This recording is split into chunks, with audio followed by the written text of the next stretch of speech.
Hi, everybody. This week, the assignment is the signature assignment, visual communications photography, and I'm going to go over the instructions for this.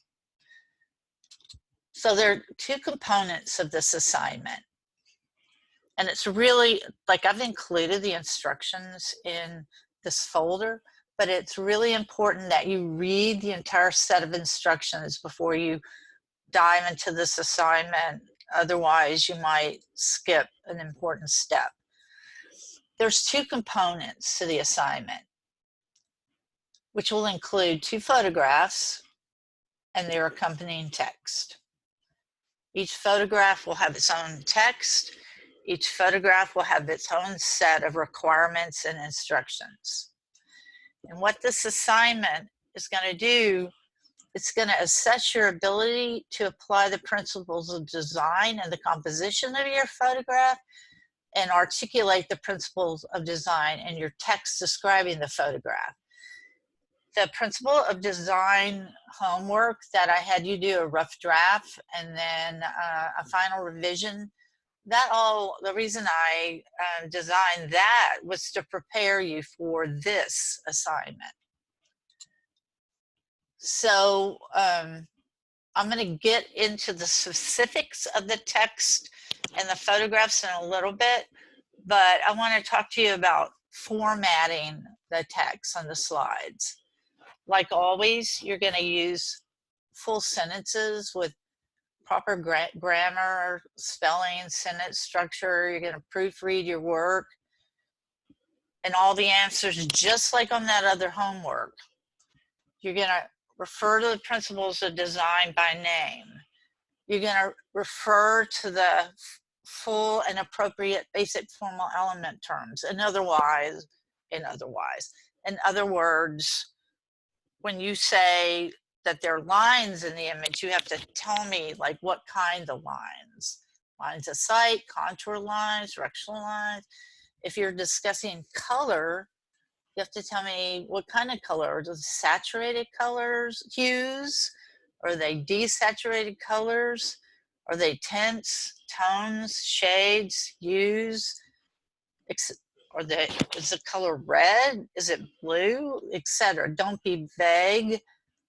Be clear and specific, like whether you're talking about colors, whether you're talking about ways of depicting space, or any of this. Be clear and specific and provide evidence. Like if you say something is symmetrically balanced, I'm going to ask you to provide evidence that's taken directly from the photograph. If you say any of these things, I want you to back up what you've said by providing clear evidence, clear descriptive details from the photograph.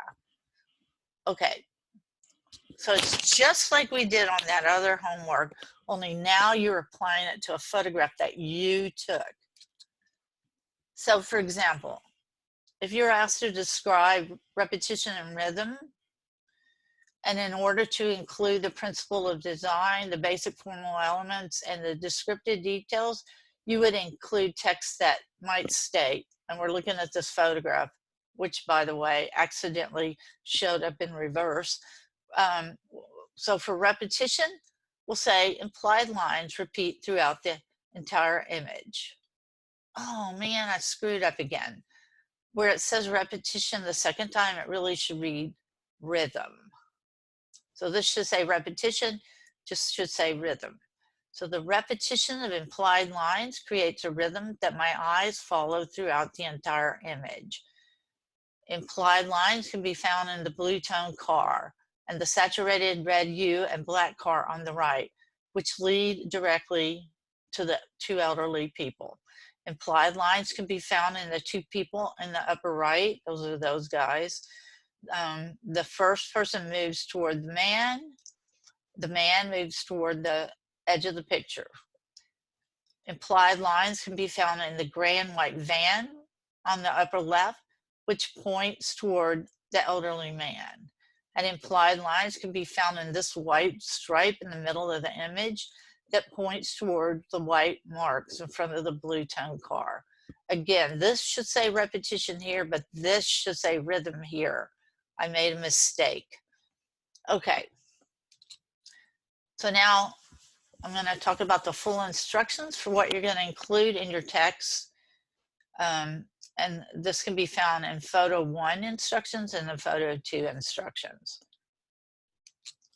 So these are the general instructions for taking your photograph. They're not the specific instructions that apply to each photograph.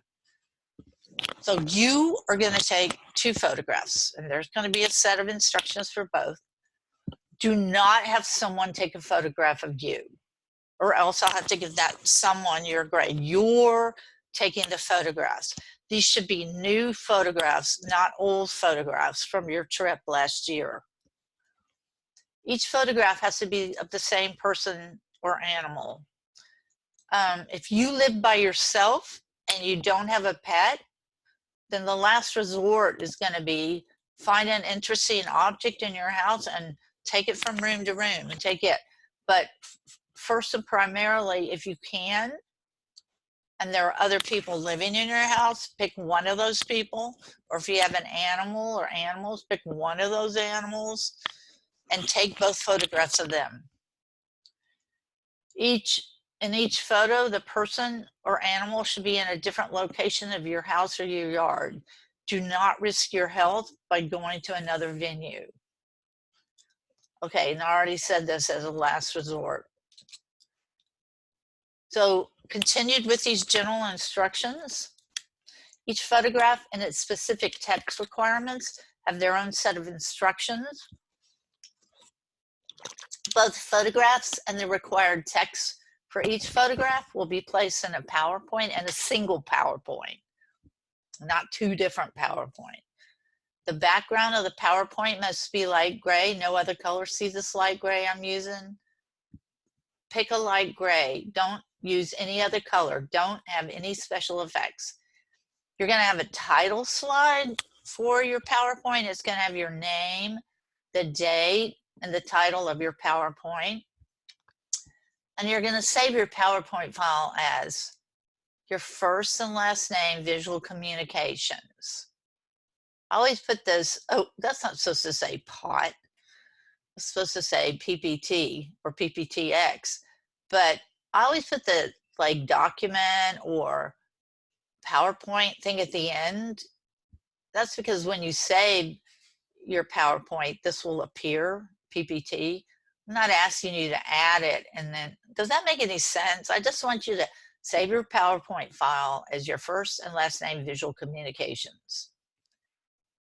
So then when the assignment is complete, you're not going to send it to me through Blackboard Message.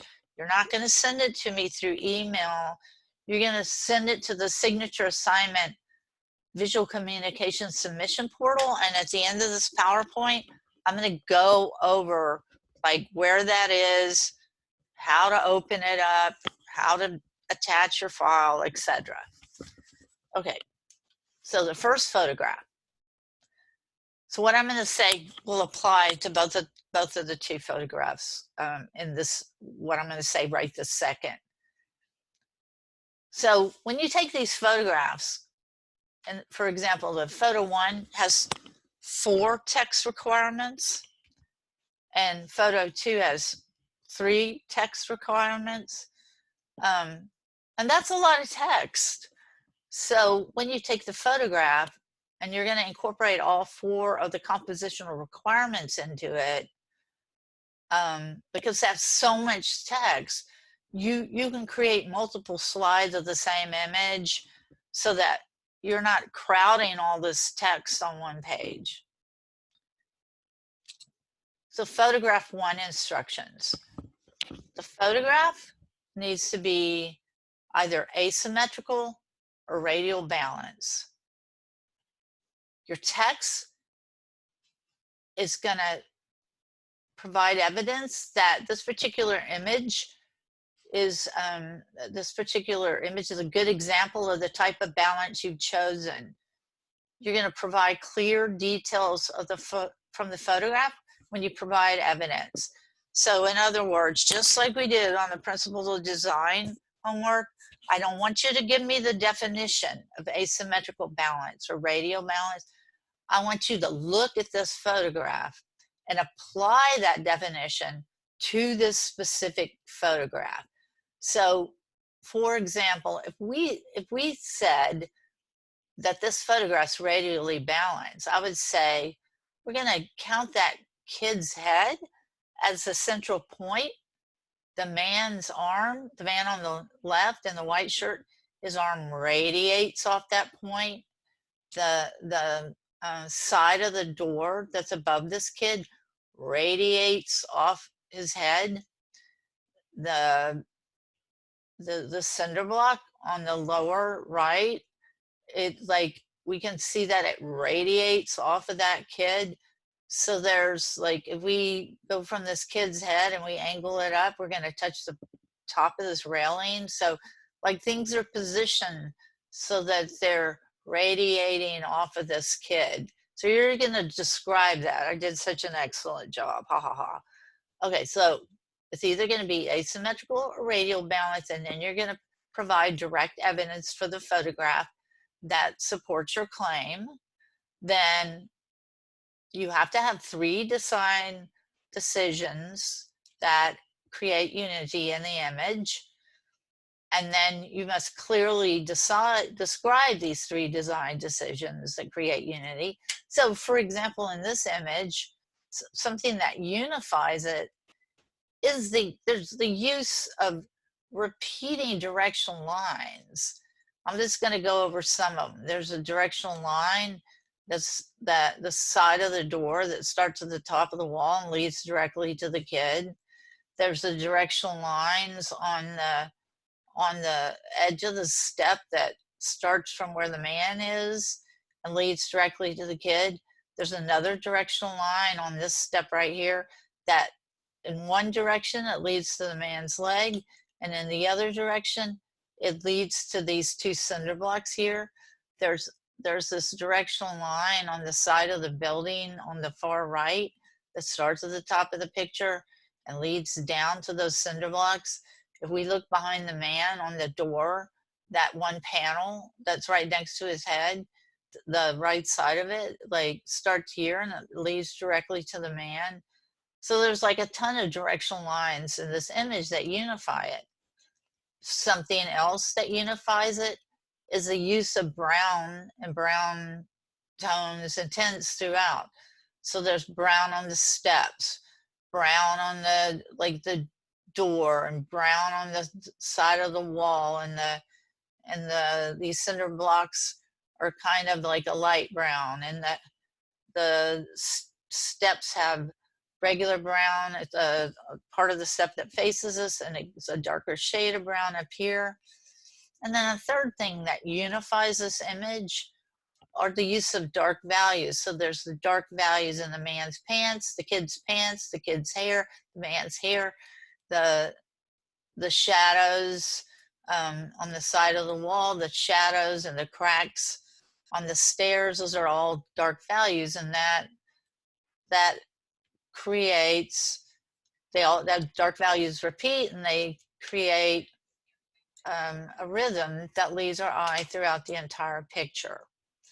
So you're gonna look at your photograph, and you're gonna figure out 3 things that correspond to the let's go over here, that correspond to those different kind of design decisions that can determine unity.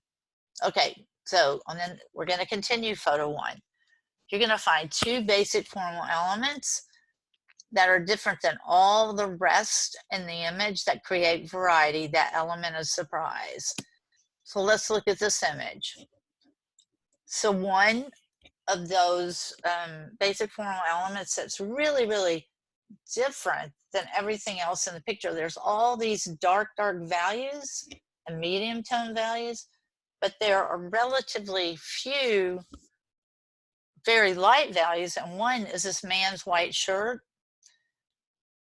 this kid's kind of creamy color shirt, the man's creamy color hat, and that's pretty much it on the light values. Now, something else that creates variety that there's not very much of is this kid's line of sight.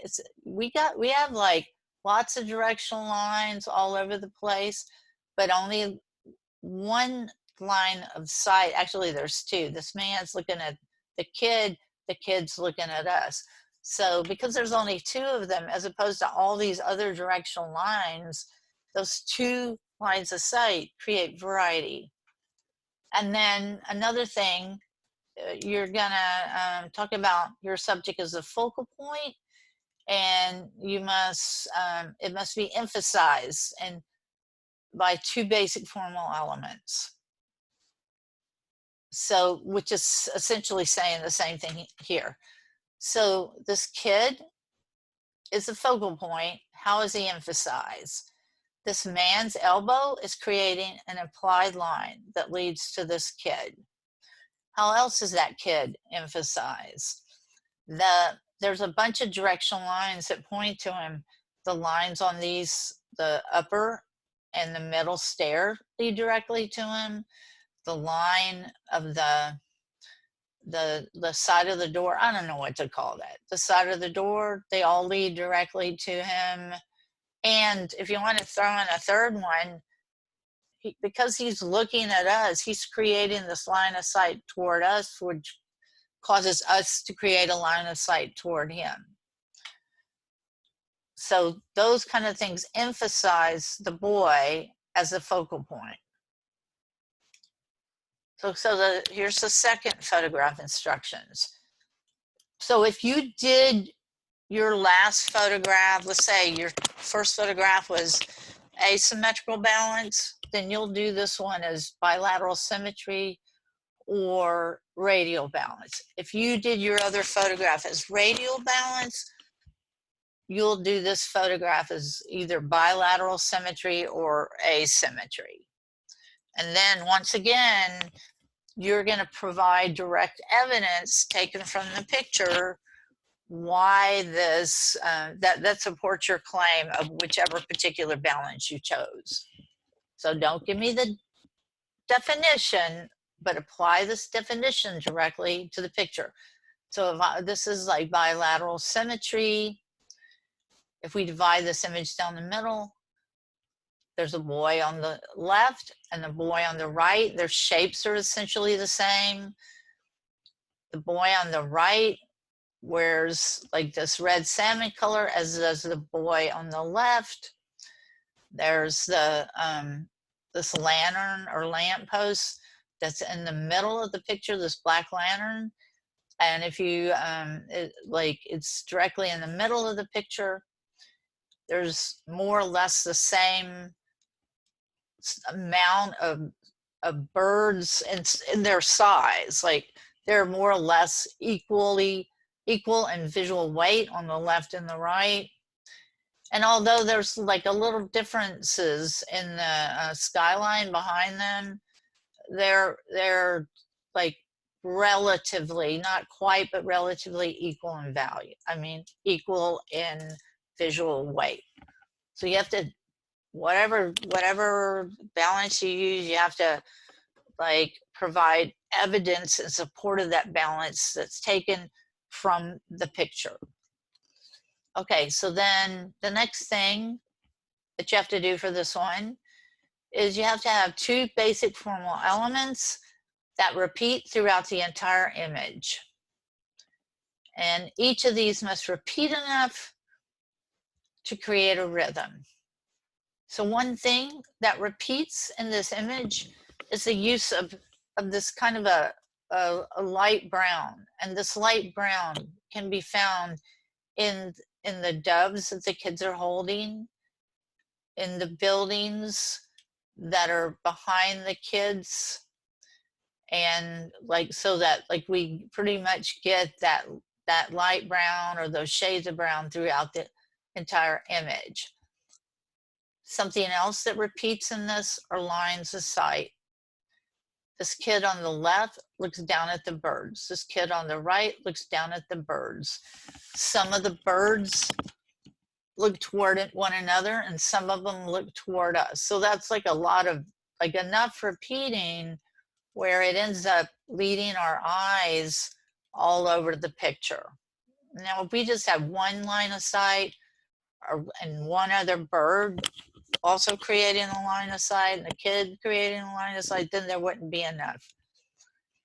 Okay, but you have to follow that formula that that we learn to use when we study the principles of the design.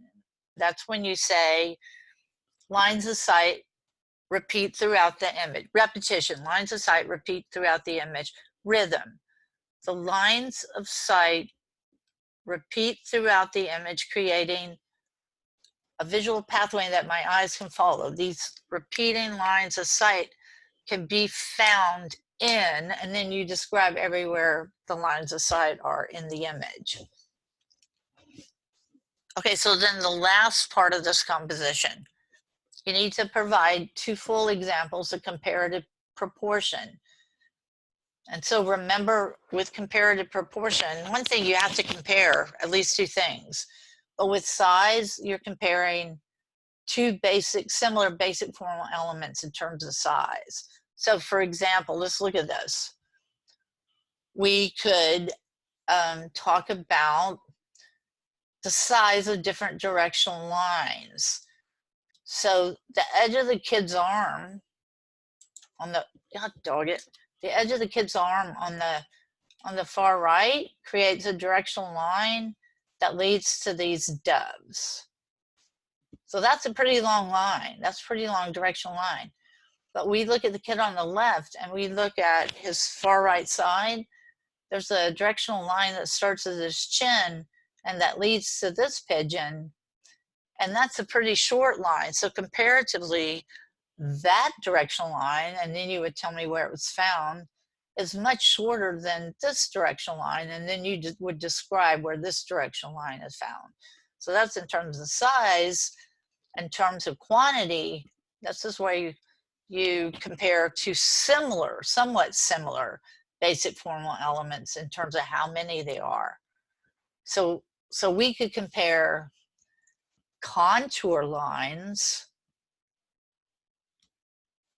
Let's see, is that what we want to compare? No, let's don't compare contour lines. So we could compare directional lines to lines of sight. So if I look at the buildings in the back, there's a directional line that leads from the top of this building to the kid. And then there's another directional line in that same building that leads to the kid's shoulder.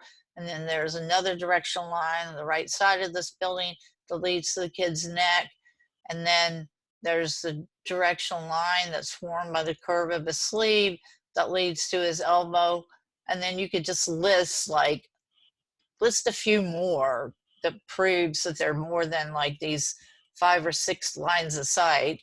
So there's like a ton of directional lines in this image, and there's only 6 lines of sight in this image. So that would be comparing 2 somewhat similar basic formal elements.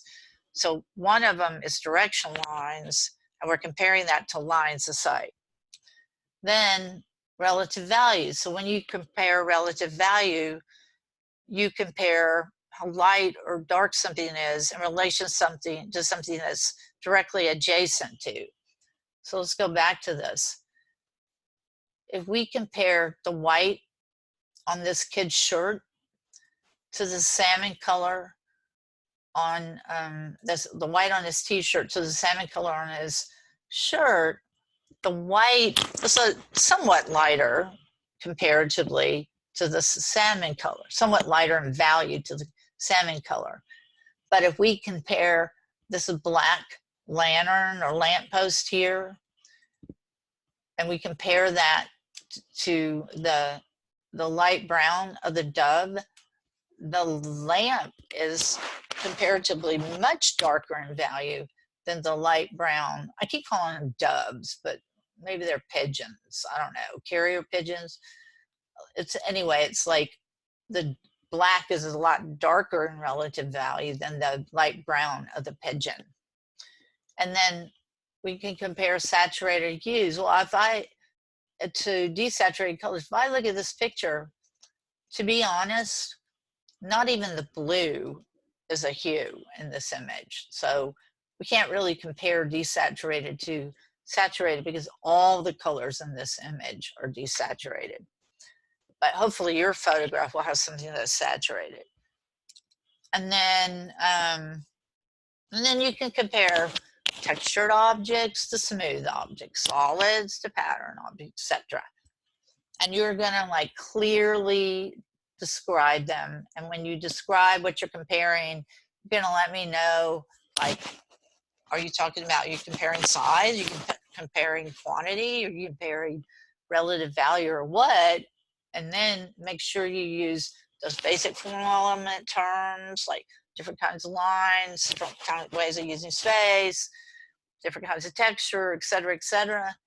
And then you have to tell me where they're found in the picture. So be really clear. So how do you submit this? So you're going to go to our folder and you're going to see where it says signature assignment, visual communications photography. And you're going to double click on that. And when you double click on it, it's going to open to this page right here. And then you're going to scroll down, and you are not writing a submission. You're attaching your PowerPoint file here. You're going to browse your computer, attach your file, and then further down on the page it says submit. If you have any questions, please send me a message through Blackboard Message, but send it before the assignment's due, and don't send it like 11:30 the night it's due, because I'm going to be in bed. I'm old. But just like send it early enough so that you can be sure that I'm going to check it. Okay, alrighty, so that's it on this assignment. Good luck, and I hope you guys do a really great job. And I hope you're all healthy and well.